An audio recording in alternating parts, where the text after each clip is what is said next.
Hi, I'm Mike Clevenger from Masons Lead Better, and welcome to More Leadership Light. Before I begin today's topic, I want to thank those who responded to my first video. I got some wonderful questions and some ideas of some of the needs you need as it relates to leadership. I'm going to tackle the first one today, and let me read what I was asked. Mike, many of Ohio lodges have closed over the past years.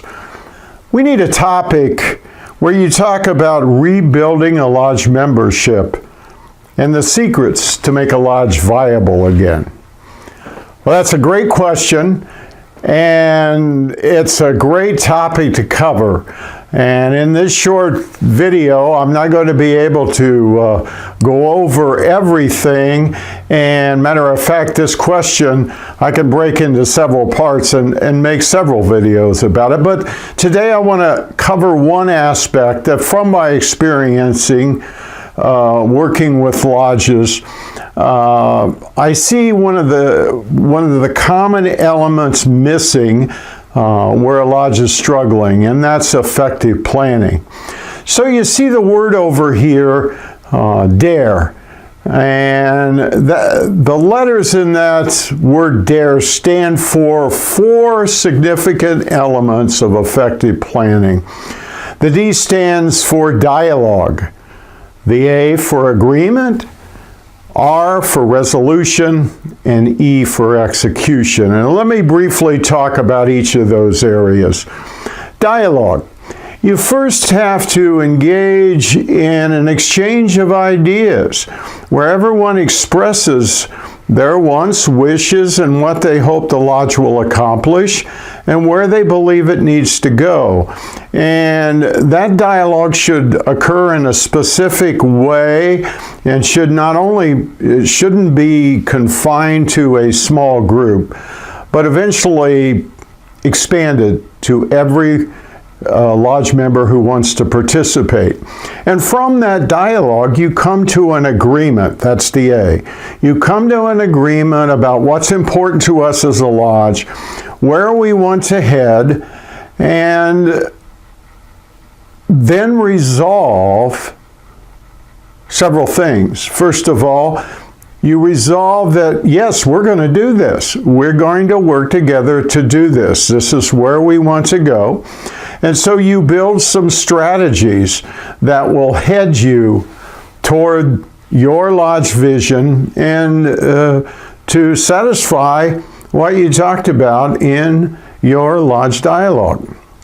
You also not only resolve the strategies, but you specify who will do what, who is going to head up this particular project or this particular lodge program.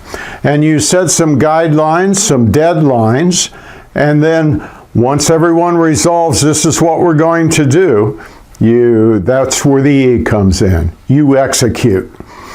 And you execute those strategies, and first of all, you just don't try to do everything at once.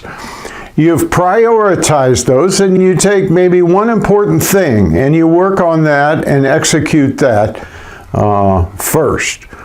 And as you execute, you're going to find out you didn't think about everything that needed to be done. You're going to run into some snags. You're going to have to make some adjustments. So guess what? After you get done with that particular project, you have another dialogue. You start the process over. You a dialogue about what went wrong, what went right. You change things.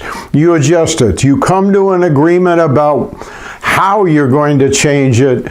You resolve, yes, we're going to do it, and here's who's going to take charge and do it. And you execute again. So this process continues. It's a continual process and survives the change in masters, because a master can put his personality on a program, but this successful execution of programming should continue. So, where should lodges begin to become viable again and become successful? they should start with a dialogue. They should talk to each other. If you need help in this process, there's specific ways you go about it. I'd be glad to help you. You can email me at mike@masonsleadbetter.com and tell me what more you need to know. Be glad to help you with this process. So that's it. And I said, you know what? I'm going to dare you to be a more successful lodge. If you need my help, call me. And so that's More Leadership Light today. Keep those questions coming, and I will talk to you soon, and we'll tackle the next question I received. Have a great Masonic day.